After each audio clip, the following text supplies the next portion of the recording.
Jonathan, ang mapapayo ko lang sa iyo, kapag kasinunod mo yung mga sinasabi ng mga tao sa paligid mo, para yun sa ikabubuti mo at hindi lang sa iyo,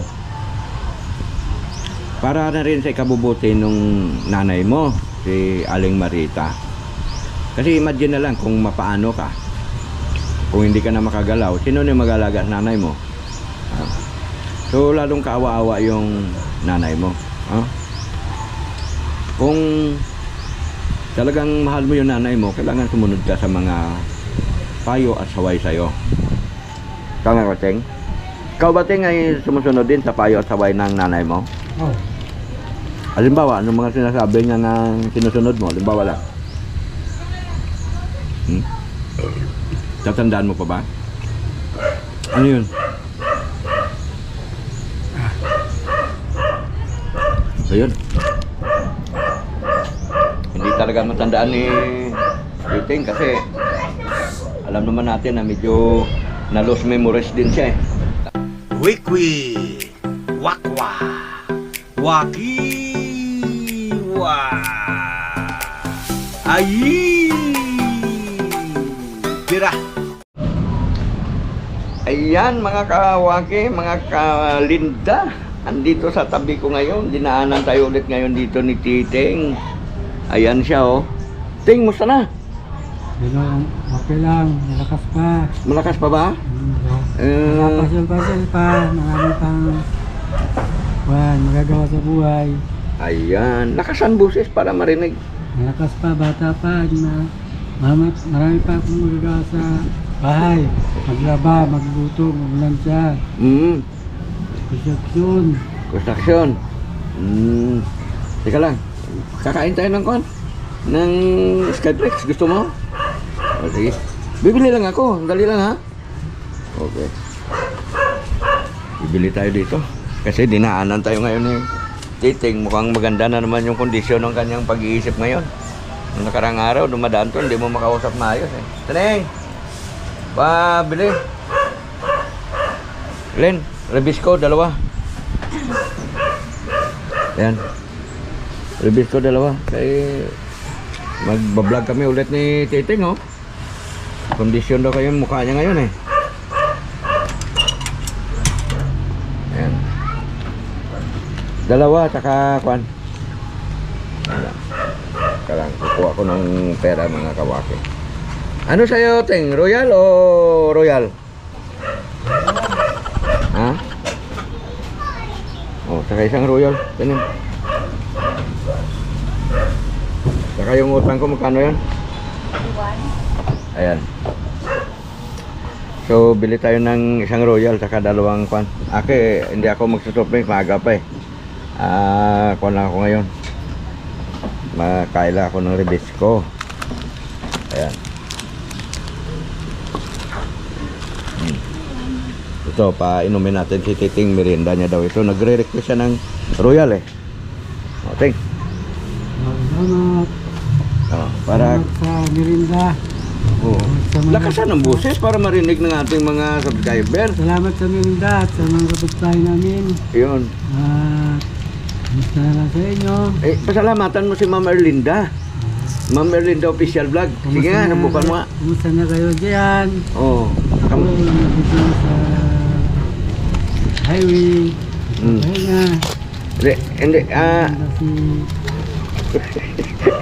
ayan na.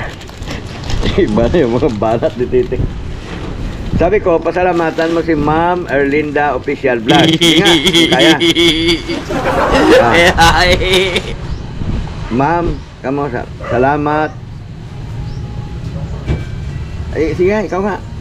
Salamat po, Ma'am Erlinda Official Vlog. Sige nga. Salamat po, Ma'am Erlinda sa mirinda. Ayo.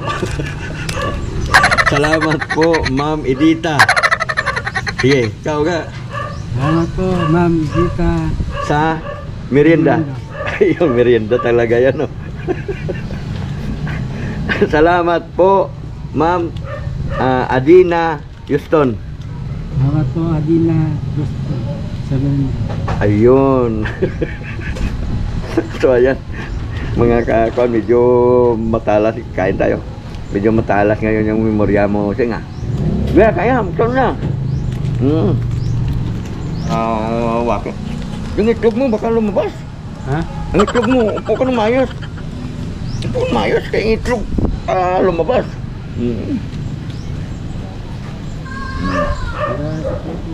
Ha?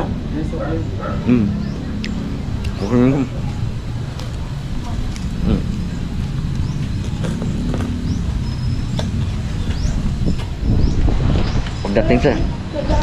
Pagdating sa suklian, mga kawaki, mga kalinda, talagang si Titing alis to eh. May sukli pa. Gusto mo sa'yo na to? Gusto mo sa'yo na? Bumaya. Ha? Bumaya. Bilakasan mo muna. Kamala. O yun. Ano ba, Masko? Pang New Year yan. Ha? Lagay mo sa akin, sara mo may gilat. Dito baka tumalsik. Sara mo kaya. Baka tumalsik yung pera, ba sayang ah. Ba? Yan. Alam niyo mga kawaki, mga kalinda, mas maganda pang kausap ng ganitong klaseng tao eh. Kumpara doon sa makipag-usap ka sa kay Jonathan. Kita nyo naman kung anong pinagagawa sa ni Jonathan, ano? Gumawa ka ng mabuti sa kanya, mayroon siyang masasabi. Kung magagawa sa kanya, lalo siya maraming nasasabi. Kaya ibig sabihin sa isang salita, wala siyang satisfaction. Ting. Kasi mayroon kami kakilala, ang tawagin si Jonathan, no? Medyo may tama din ito. May tama din yung utak ba? Kahit anong tulong na gagawin sa kanya ng mga kapwa ko, mga vlogger, mayroon talaga siyang nasasabi. Hindi talaga siya nakontento.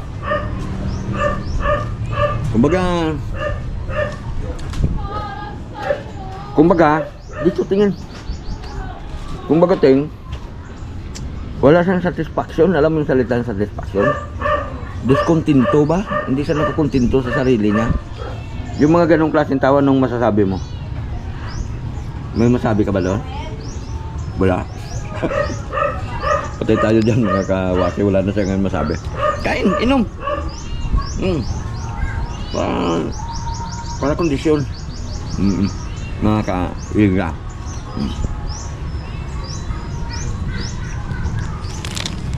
Yun, ngayon nakikita natin si Jonathan dinala na sa clinic nila ni Renji, ni Indaijin at saka ni Thinking Body, no? So mabuti naman at siya ay na-check up na, no? Sana tuloy-tuloy siyang sumunod doon sa mga kasamahan natin influencer sa kanilang tatlo na mga tumutulong sa kanya, no? Sa Jonathan, na wag na matigas ang ulo. Sundin niya na lang kung ano yung payo ng doktor. Sumunod siya sa mga sinasabi sa kanya para magamot yung sakit niya. May sakit siyang TB, para gumaling siya, di ba? Para mas maalagaan niyang mabuti yung kanyang nanay. Kasi ang nanay niya may sakit din yung ting eh. Yung ba sinasabi ko, Ting, naintindihan mo rin? Okay. Tagay mo, icon mo na. Inom na. Ikaw, Jonathan, kung napanood mo yung video ko ngayon, ayan, nakikita mo itong tao sa aking harapan. Alos gaya mo rin ito, no? Pero ito ay nakikinig kapag ka sinasabihan. Ang masasabi ko lang sa iyo, bagamat napakarami mong mga sinasabi laban sa akin na hindi mga magandang pananalita, ganun pa man, ikaw yun eh. Wala tayong magagawa doon, yan takbo ng utak mo eh. Pero sa pagkakataong ito, sasabihin ko sa iyo na kung ano man ang mga pinapayo ng mga tao dyan sa paligid mo, sundin mo. Kasi yun ay para sa ikabubuti yung dalawa ni Nanay Marita. Yan. At kung ano din ang sinasabi ng mga doktor, yung doktor na nagtitik up sa'yo dyan, naggamot, sundin niya rin, di ba, Ting? Yun. Kasi yun ay para sa ikabubuti. A few inches later. Biskuit mo. Ah, yan pa. Ay. Para lumakas. Ha?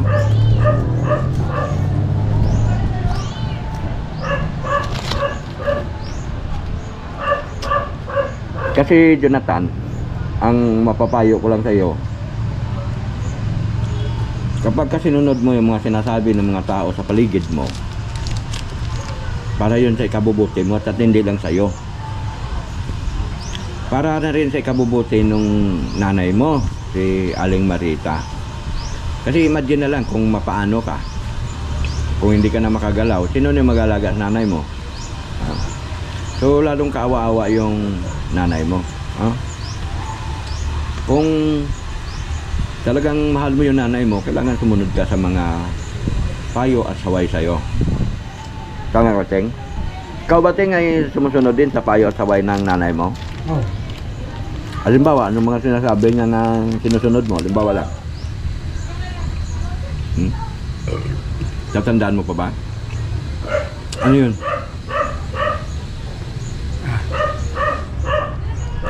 Ayun. Hindi talaga matandaan ni Ting kasi alam naman natin na medyo na-lose memories din siya eh. Tama ba? Dahil nga doon sa nagtangka ka noon na magiging abularyo, hindi mo nakayanan, no? Hanggang sa naging scientist ka, sinasabi mo.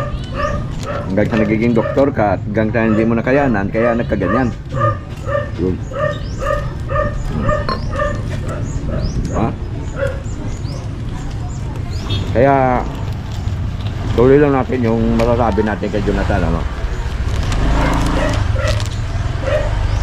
Jonathan, kung gusto mong may maawa sa'yo, maraming tao na maawa sa'yo, na tumulong sa'yo, ibahin mo na yung iyong strategy.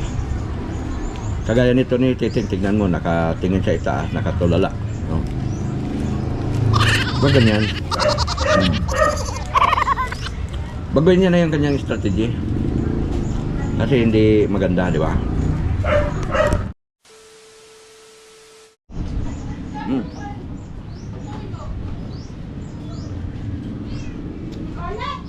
Bira. Kumakapal yung balbas mo, Ting, saka bigote. Ano bang sekreto mo dyan sa pagpapakapal ng balbas saka bigote? Ting, may naalala ka pa? Ting? Medyo na-lost memories na ngayon si Titing, ano? So, pasumpong-sumpong lang naman yan, Ting, di ba? Ting? Ayun, medyo hindi na natin siya makausap ngayon na maayos.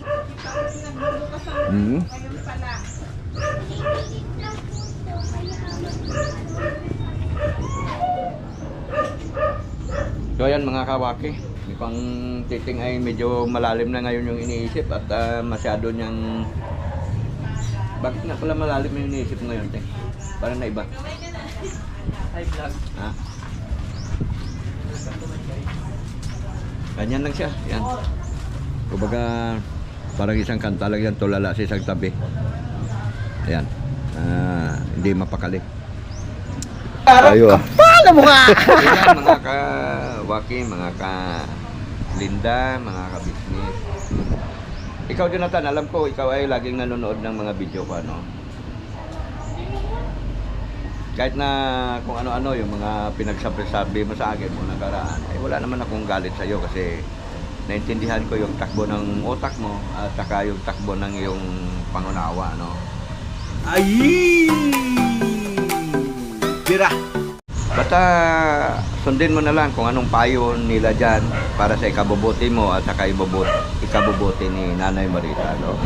Para may mga tao na makapanood sa'yo dyan, nakita nilang masunurin ka na at wala ka nang pinagsasabi sa mga vlogger na mga tumulong sa'yo, lalo na sa ka-business, na kung ano-anong pinagsasabi mo sa kabila ng lahat ng mga ginagawang mabubuti sa'yo, marami ka rin masasabi. Ang masasabi ko lang sa'yo, ay magpagamot ka ng tuloy-tuloy at sumunod na lang. Yan, paulit-ulit yung sinasabi ko. Sumunod na lang sa mga pinapayo sa'yo. Ano? So, ayan, maasa ko, Jonathan, na mapanood mo yung video ko ito. So, huwag kang matakot na baka sabihin mo, dahil doon sa pinagsasabi mo, takot ka na pumunta ka dito sa akin, pumunta ka. At kung mayroon din naman akong magawang may tulong sa'yo, gagawin po natin yan, no? Sa abot ng ating makakaya. Sa ngayon, talagang sadyang pinabaya namin sa kanila, Renjit, King Buddy at Jen, yung pag-asikaso sa'yo. Kasi kayang-kaya naman na nila yun, ano? At kaya nung dati, gano'n naman talaga na kailangan kung sino yung tumutulong sa'yo, pasalamatan mo, ha? Huwag kang magsalita ng mga hindi magagandang salita kasi sa halip na may maawa pa sa'yo ng mga tao na gustong mag-sponsor, gustong tumulong, gustong bumili ng panggamot mo, pagkain mo, kapag ka naririnig nila na kung ano-ano mga pinagsasabi mo, ay hindi kanila, imbes na tulungan kanila, hindi ka na nila tutulungan, diba? Kasi naiinis na sila sa'yo. Di ba, Teng? Teng, di ba? Di ba? Oh, yun. So, wala na. Medyo hindi natin makausap maayos nga si Titing. Mukhang sinusumpong na naman ng kanya pagkatalino at saka kanyang pagka-genius. Grabe itong kaibigan natin, oh. Ayan. Ha? Oh, medyo natulala na, eh. So ayan, mga kawaki, mga kalinda, maraming salamat at sinamahan nyo ako hanggang sa dulo ng video nito. Naway pagpalain kayo ng Panginoong Diyos at iligtas sa iba't ibang uri ng kapamakan. Naway bigyan niya kayo ng magandang kapalaran at lagi niya po tayong iingatan sa buong panahon ng ating buhay. God bless inyo, ingat po kayo lagi. Sa toto sa inyong lahat, maraming salamat sa support niyo po. God bless. Bira na, wakiwak pa. Ay.